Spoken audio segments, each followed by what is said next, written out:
નમસ્કાર મિત્રો, અમારી એડીટી ગુજરાતી યુટ્યુબ ચેનલમાં તમારું સ્વાગત છે। તો જી હા મિત્રો, આપણે જણાવી દઈએ કે 7 દિવસ વાવાઝોડા સાથે છૂટાછવાયા વરસાદની આગાહી કરવામાં આવી છે। હવામાન વિભાગની આગાહી અનુસાર ગયા અઠવાડિયે અચાનક વાતાવરણમાં પલટો જોવા મળ્યો છે અને રાજ્યના મોટા ભાગના વિસ્તારોમાં કમોસમી વરસાદ ખાબક્યો છે। તો જી હા મિત્રો, આપણે મળતી માહિતી અનુસાર જણાવી દઈએ કે ત્યારે ફરી એકવાર હવામાન વિભાગે રાજ્યમાં આગામી 7 દિવસ વાવાઝોડા સાથે છૂટાછવાયા વરસાદની આગાહી કરી છે।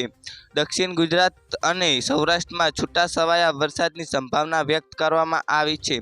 હવામાન વિભાગ દ્વારા અમદાવાદ અને ગાંધીનગર 40 ડિગ્રી તાપમાનની સંભાવના પણ વ્યક્ત કરવામાં આવી છે। જી હા મિત્રો, આજના માટે આટલું જ। મિત્રો, અમારી ચેનલમાં નવા હોય તો અમારી ચેનલને લાઇક, શેર અને સબસ્ક્રાઈબ કરી લેજો। ધન્યવાદ।